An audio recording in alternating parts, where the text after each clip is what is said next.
Hi guys, welcome to genius learning academy by Aryan Kumar. जैसे कि आप लोग को पता है कि ये लेक्चर का 13वां पार्ट है। इस वीडियो का 13वां पार्ट है।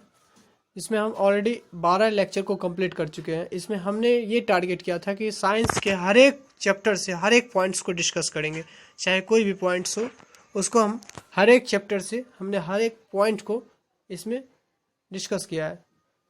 सो आज हम इस 13वें लेक्चर में पढ़ेंगे कि एच सी एल हम ऑलरेडी अगले वीडियो में ही कंप्लीट कर चुके हैं, फिर भी इनको रिपीट कर देते हैं। HCl यानी हाइड्रोक्लोरिक अम्ल, इसका निर्माण होता है नमक, या इसे नमक का अम्ल भी कहते हैं।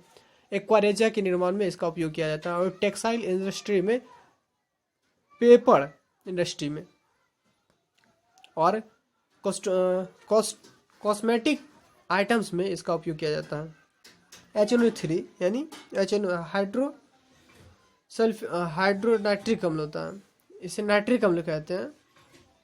फर्टिलाइजर, इसका उपयोग होता है फर्टिलाइजर में, एक्सप्लोसिव में यानी विस्फोटक निर्माण में, एक्वारेजिया बनाने में, लेबोरेटरी रिएक्टेंट में। एक्वारेजिया यानी HCl plus HCl ratio HNO3, मतलब HCl और HNO3 को एक्वारेजिया कहते हैं। इसका 3:3 होता है। रॉयल वाटर कहते हैं, इसे रॉयल वाटर कहते हैं, अर्थात अम्लराज भी कहते हैं। फ्रेश रॉयल वाटर कलरलेस होता है, मतलब फ्रेश रॉयल वाटर जो होता है कलरलेस होता है। Orange colour after some time it becomes यह उच्च संक्षारक होता है। AuPt जैसी धातुओं को गला देता है। Au यानी ऑरम और प्लेटिनम जैसी धातुओं को, मजबूत धातुओं को भी ये गला देता है। यूज Au को Ag से अलग करने हेतु, Au व Ag को चमकाने में, विद्युत अपघटनी घोल बनाने में। अम्लराज, अमलगम क्या, अब जानेंगे कि अमलगम क्या है। मेटेलिक सॉल्यूशन Hg,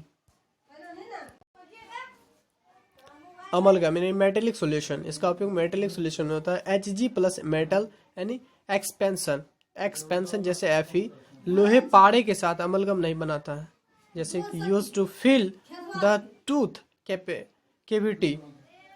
अब क्षार यानी एसिड के बारे में जानेंगे। क्षार का स्वाद जो होता है कड़वा होता है। लिटमस पत्र यानी लाल को नीला कर देता है, जैसे हाइड्रोक्साइड एंड स्ट्रॉन्ग बेस जो पूर्ण रूप से आयनित हो जाते हैं, जैसे कि sodium hydroxide, potassium hydroxide. Weak base यानी पोर्टियली आयनिज्ड, जैसे कि NH4, ammonium hydroxide, magnesium hydroxide, ferrous dioxide. कुछ महत्वपूर्ण क्षार जैसे कि sodium hydroxide, caustic soda use जैसे soap, detergent, laboratory reactant. Potassium hydroxide यानी कास्टिक सोडा को पोटेशियम हाइड्रोक्साइड कहते हैं। यूज सॉफ्ट सॉप यानी कि मुलायम सॉप साबुन बनाने में, लेबोरेटरी के रूप में। मैग्नीशियम हाइड्रोक्साइड यानी मिल्क ऑफ मैग्नीशियम जिसे कहते हैं। यूज एंटी एसिड के रूप में। कैल्शियम हाइड्रोक्साइड यानी बुझा हुआ चूना। यूज जल की कठोरता को दूर करने में, मृदा व अम्लीयता को कम करने हेतु।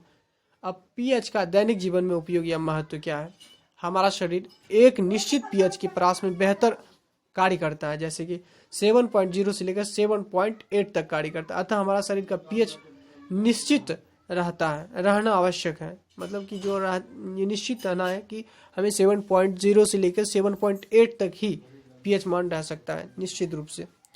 दूसरा, सामान्यतः हमारी मुख गुहा का पीएच मान लगभग 7.2 होता है, मतलब कि खाना खाने के बाद मुख गुहा का पीएच मान कम हो जाता है, और यह कमी खाद्य पदार्थों जैसे शर्करा आदि के कारण होती है। दांतों का बाह्य आवरण इनामेल यानी 5.5 तक की पीएच को सहन कर सकता है, तो 5.5 से कम पीएच होने पर इनामेल का क्षय आरंभ हो जाता है। मुख गुहा के पीएच को बनाए रखने हेतु क्षारीय प्रकृति के टूथपेस्ट का प्रयोग में लिया जाता है। तीसरा, आमाशय में भोजन के पाचन हेतु HCl स्रावित होता है, यानी उपज की स्थिति में HCl की मात्रा बढ़ जाती है, जिससे पेट में जलन, दर्द, अल्सर आदि की समस्या उत्पन्न होती है, और इसे उदासीन करने हेतु मिल्क ऑफ मैग्नीशियम का प्रयोग किया जाता है। चौथा, खेत में अधिक मात्रा में रासायनिक उर्वरकों का उपयोग करने पर मृदा की अम्लता बढ़ती है, जिससे कि उत्पादन घटती है। इसे दूर या कम करने हेतु कैल्शियम हाइड्रोक्साइड का उपयोग किया जाता है। जैसे क्षारी को दूर करने के लिए जिप्सम का प्रयोग किया जाता है। और पांचवा, अम्लीय वर्षा से नदी, झील, तालाब की अम्लता बढ़ती है, जिससे जलीय जीवों पर नकारात्मक प्रभाव पड़ता है। इंडस्ट्रियल वेस्ट से भी मधुमक्खी, छठा पॉइंट है, मधुमक्खी, चींटी आदि के काटने पर फॉर्मिक अम्ल स्रावित होता है। इसकी जलन को कम करने हेतु NaHCO3 यानी बेकिंग सोडा का प्रयोग किया जाता है। सातवां, दूध से दही बनने की प्रक्रिया को धीमा करने हेतु बेकिंग सोडा का प्रयोग किया जाता है। केले के पत्ते क्षारीय प्रकृति के होते हैं, अतः इनका भी प्रयोग किया जा सकता है। और साबुन और अपमार्जक, अब पढ़ेंगे साबुन और अपमार्जक यानी सोप एंड डिटर्जेंट क्या है, यानी सोप, साबुन उच्च वसीय अम्लों के सोडियम या पोटेशियम लवण को high faculty acid plus sodium hydroxide और पोटेशियम हाइड्रोक्साइड को जब हीट करते हैं तब सोप और गैस ग्लिसरीन बनता है, यानी ग्लिसरीन सह उत्पाद यानी साल्ट प्लस एल्कोहल बनता है। उच्च वसीय अम्लों को सोडियम या पोटेशियम हाइड्रोक्साइड या पोटेशियम हाइड्रोक्साइड के साथ गर्म करने पर साबुन तथा ग्लिसरीन का निर्माण होता है। इस प्रक्रिया को साबुनीकरण कहते हैं। इस प्रक्रिया में ग्लिसरीन सह उत्पाद होता है और साबुन के निर्माण हेतु मुख्यतः एस्टेरिक एसिड तथा पेल्मेटिक एसिड का प्रयोग किया जाता है। मुख्यतः एस्टेरिक अम्ल प्रयोग में लेते हैं। साबुन जैव निम्नकरणीय होता है। सूत्र C17H35 35th COONA या 117 C17H35 COO बॉन्ड Na+ होता है। इसे COO को जब वाइब्रेशन के द्वारा दर्शाते हैं, जैसे कि शोधन के दौरान सर्वप्रथम साबुन का अध्ययन होता है। जैसे RCOO बॉन्ड को जब R या वाइब्रेशन बॉन्ड कार्बन मतलब चैन श्रृंखलन चैन को COO बॉन्ड के द्वारा दर्शाया जाता है, तब नॉन पोलर पार्ट यानी पोलर पार्ट, ये नॉन पोलर पार्ट है। चैन हमारा जो होता है नॉन पोलर पार्ट होता है और COONIN जो होता है वो पोलर पार्ट होता है। इसे हाइड्रोफोबिक पार्ट भी कहते हैं और इसे हाइड्रोफोबिक पार्ट कहते हैं। साबुन तथा अपमार्जक के शोधन के दौरान मिसेल का निर्माण करते हैं। मिसेल की संरचना इस प्रकार है, जिस फिगर में दिखाया गया है। ऑयली पार्ट डर्ट, ये जो होता है बीच वाला पार्ट जो होता है ऑयली पार्ट डर्ट होता है। शोधन के दौरान साबुन के अणु कपड़ों पर लगी हुई चिकनाई के चारों ओर इस प्रकार व्यवस्थित होते हैं कि उनका जल विरोधी भाग चिकनाई के चारों ओर तथा जल स्नेही भाग ध्रुवीय भाग बाहर की तरफ व्यवस्थित हो जाता है। जल विरोधी भाग चिकनाई को घुलनशील बनाता है तथा ध्रुवीय भाग जल को आकर्षित करता है, जिससे चिकनाई वाले भाग कपड़ों से हटकर पानी में चले जाते हैं। साबुन कठोर जल में झाग नहीं देते हैं, क्योंकि कठोर जल में Ca तथा Mg के आयन उपस्थित रहते हैं।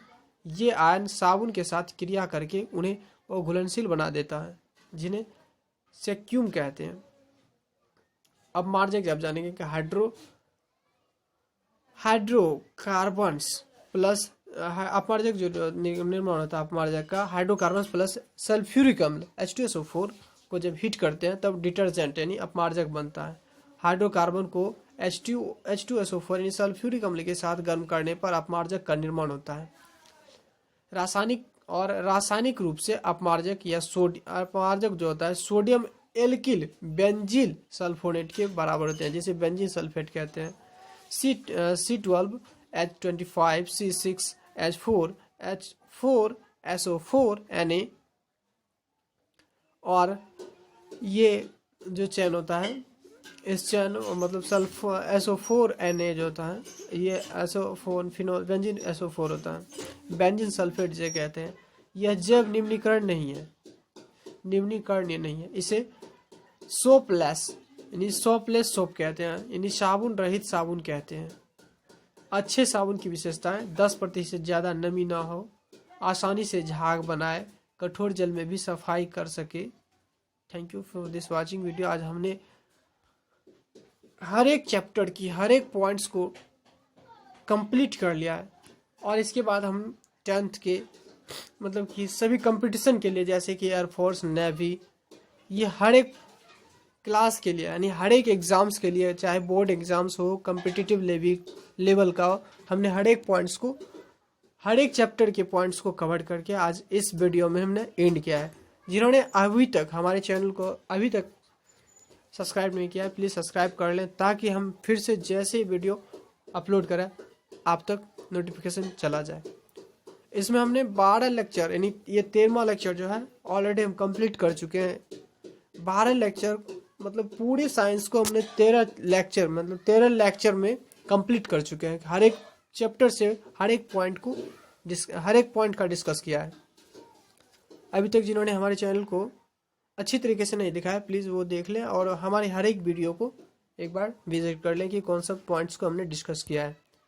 अब जो हम आएंगे लेकर नेक्स्ट वीडियो, उसमें हम और अच्छे से डिटेल से पढ़ेंगे। Thank you.